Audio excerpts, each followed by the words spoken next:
नमस्कार मित्रों, मैं अमेरिका से चंद्रकांत भट्ट।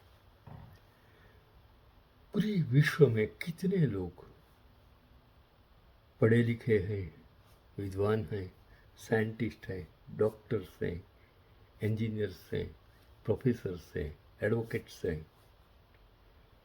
करोड़ों रुपये उनके पास हैं, लेकिन आज जिन्होंने कुछ किया ही नहीं, जिसका कोई योगदान नहीं, वो जब MP MLA बन जाते हैं और जब भ्रष्ट बन जाते हैं और जिसको देश बनाना है, जिसको कायदा कानून बनाना है, जिसको विभक्त करना है लोगों के लिए, लोकशाही के लिए, समाज के लिए, गरीबों के लिए, युवाओं के लिए, वो ही गलत हो तो देश कैसे बचेगा। कितने सारे लोग मैंने पढ़ता हूँ, नामी है लेकिन अनामी है, उसको कोई जानते नहीं है।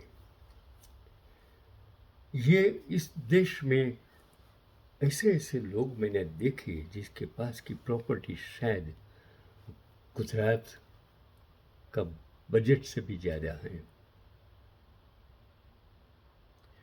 यहाँ के हर इंसान एक मकान वाला, भारत के रुपीज़ में अगर मैं शायद कहूँ तो 10, 15, 25, 50 करोड़ तो ऑर्डिनरी इंसान के पास है। और हम बातें करते हैं लोकशाही में, मैंने ये किया, मैंने ये किया। जो रोड बनाते हैं, रोड एक ही बारिश में टूट जाता है, करोड़ों रुपया का। क्यों ऐसा होता है? यहाँ कितनी बारिश होती है, कभी कोई रोड, कोई ब्रिज टूटा हुआ मैंने नहीं देखा। चलो, एक इंसान पुणे में जन्मे विनोद खोसला दिग्गज भारतीय अमेरिकी बिजनेसमैन है। मैंने इसके लिए कि भारतीय अमेरिकी बिजनेसमैन, उन्होंने कई असफलताओं के बाद सफलता हासिल की है। IIT दिल्ली से पढ़ाई के ये IIT AIIM नेहरू ने बनाया। आज रोज इनको कितनी गालियाँ, सत्ता में बैठे लोग, और ये युवाओं की सोच कितनी, ये क्यों समझ नहीं पाते हैं कि ये नेहरू विज़न था, ये गुजरात मॉडल नहीं था। गुजरात मॉडल में था बेरोजगार हो गई, महंगाई बढ़ गई, वो गुजरात मॉडल। तो ये IIM दिल्ली से पढ़ाई के बाद वह अमेरिका गए और स्टैनफोर्ड से MBA किया। सन माइक्रो सिस्टम्स की संस्थापक की, जिसे बाद में ओरेकल ने खरीदा। विनोद खोसला वेंचर्स चला रहे हैं। विनोद खोसला सिलिकॉन वैली में एक जाना माना नाम है। वह असफलता से सफलता तक के अपने सफ़र के लिए मशहूर हैं। पुणे में जन्मे खोसला को शुरुआती दिनों में अपने बिजनेस में कई असफलताओं का सामना करना पड़ा। उनके पहले 2 बिजनेस कामयाब नहीं हो पाए। फिर उन्होंने अमेरिका का रुख किया, वहीं उसकी किस्मत बदल गई। आज विनोद खोसला सफल भारतीय अमेरिकी वेंचर कैपिटलिस्ट हैं। उन्होंने अरबों का साम्राज्य खड़ा किया है। तो विनोद खोसला की सफलता के सफ़र के बारे में क्या है? पुणे में उसका जन्म, विनोद खोसला का जन्म पुणे में। उनके पिता सैन्य अधिकारी थे। व्यवसाय या तकनीकी से कोई नाता न होने के बावजूद खोसला ने हमेशा एक उद्यमी बनने का सपना देखा। 16 साल की उम्र में उन्होंने इंटेल की स्थापना और उसके प्रवासी संस्थापक के बारे में सुना।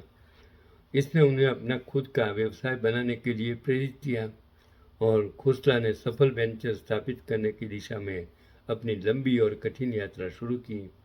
लेकिन यह राह बाधाओं से भरी हुई थी और उनका पहला वेंचर सोया दूध कंपनी थी। इसका उद्देश्य भारत के उन लोगों की समस्याओं को हल करना था जिनके पास रेफ्रिजरेटर नहीं थे। वैसे तो यह एक नेक विचार था, लेकिन खोसला इसे जमीन पर उतारने में नाकाम रहे और यह उद्यम फेल साबित हुआ। फिर अमेरिका में उसकी किस्मत कैसे खुल गई। हालांकि खोसला निराश नहीं हुए। हायर एजुकेशन लिए हुए अमेरिका चले गए। उन्होंने कार्नेगी मेलन विश्वविद्यालय से बायोमेडिकल इंजीनियरिंग में मास्टर की डिग्री हासिल की और बाद में उनकी उद्यमशीलता की महत्वाकांक्षाओं ने उन्हें सिलिकॉन वैली पहुंचाया, जहां उन्होंने Stanford university graduate school of business में एमबीए किया। और खोसला का दूसरा वेंचर डेजी सिस्टम्स था। इसे कुछ हद तक सफलता मिली और आखिरकार 1982 में सन माइक्रो सिस्टम का निर्माण हुआ, क्योंकि डेजी सॉफ्टवेयर को चलाने के लिए कस्टम कंप्यूटर हार्डवेयर की ज़रूरत थी। खोसला ने अपने लंबे समय के दोस्त जॉन डोयर के साथ मिलकर क्लेडर पार्किंस कोफील्ड एंड बायर्स केपीसीबी की सहस्थापना की। खोसला 1986 में केपीसीबी में एक सामान्य भागीदार के रूप में शामिल हुए और चिप निर्माण बाजार में इंटेल के एकाधिकार को चुनौती देने के लिए सेमीकंडक्टर फर्म नेक्स्ट जेन के निर्माण में मदद की और नेक्स्ट जेन को बाद में एडवांस माइक्रो डिवाइसेस एएमडी ने अधिकृत कर लिया, जो सेमीकंडक्टर बाजार में इंटेल की मुख्य प्रतियोगी हैं।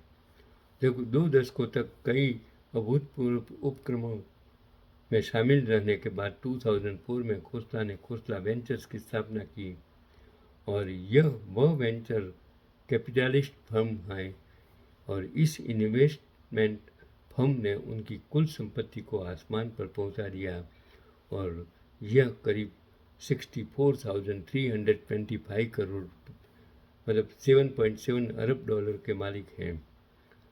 आईआईटी दिल्ली के वो स्टूडेंट्स रहे हैं और खोसला सिलिकॉन वैली से उभरने वाली सबसे बड़ी सफलता की कहानियों में से वो एक हैं। उनके पास एक भव्य हवेली और प्राइवेट बीच समुद्र तट के साथ 53 एकड़ की प्रॉपर्टी है और खोसला आईआईटी दिल्ली के पूर्व छात्र हैं, जहां उन्होंने इलेक्ट्रिकल इंजीनियरिंग में ग्रेजुएशन की डिग्री हासिल की और भारतीय अमेरिकी बिजनेस मैग्नेट ने कार्नेगी मेलन विश्वविद्यालय से बायोमेडिकल इंजीनियरिंग में मास्टर डिग्री और स्टैनफोर्ड विश्वविद्यालय से एमबीए भी किया है। और Khosla breakthrough energy ventures के बोर्ड सदस्य और द इंडस एंटरप्रेन्योर्स टीआईई के चार्टर सदस्य हैं और वह Indian school of business ISB के संस्थापक बोर्ड सदस्य भी हैं। जो इंसान जिस मिट्टी से जुड़ा हुआ है, मैं हिंदुस्तान की मिट्टी से जुड़ा हुआ हूँ, फिर भारत की मिट्टी से जुड़ा हूँ और फिर अमेरिका आया, जहाँ मेरा कोई योगदान भी नहीं थे। इस मिट्टी से आज जुड़ा हूँ, लेकिन जिस मिट्टी आज़ादी के पहले हिंदुस्तान था, वो हिंदुस्तान का मैं हिंदू, और वो भारत की धरती पर मैंने शिक्षा का क्षेत्र चुना, टेक्सटाइल में काम किया, बैंक में एमडी रहा, बैंकिंग क्षेत्र में काम किया। वो जो यादें जो मैंने वहाँ सीखा, समझा और अपने आप को बनाया, और पूरे विश्व में मेरे जो छात्र युवक युवतियाँ हैं जिससे मैंने प्रेरणा ली, इनसे बहुत कुछ सीखा। इन लोगों से मैंने समझा कि ज़िंदगी का मतलब क्या है, शिक्षा का मतलब क्या है, और शिक्षा अगर है तो स्वास्थ्य उसके जुड़ा हुआ है, और शिक्षा और स्वास्थ्य दुनिया में सबसे बड़ी ज़रूरियात की चीज़ है। इसलिए हमें न तो मैं शायद जब कहता हूँ धर्म की बात करता हूँ, लोग मुझे गलत समझते हैं, मुझे नास्तिक कहो मुझे चलेगा, लेकिन धर्म का मतलब ये नहीं है कि आप मंदिर बनाओ, उसके पीछे करोड़ों रुपये खर्च करो।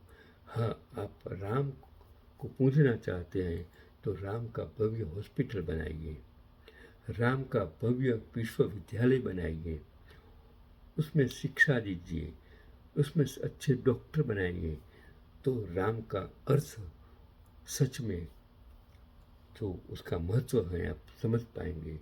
बाकी राम के नाम, मंदिर के नाम, अगर आप वोट बैंक की राजनीति करके हिंदू मुस्लिम को लड़ाकर अगर सत्ता में आएंगे और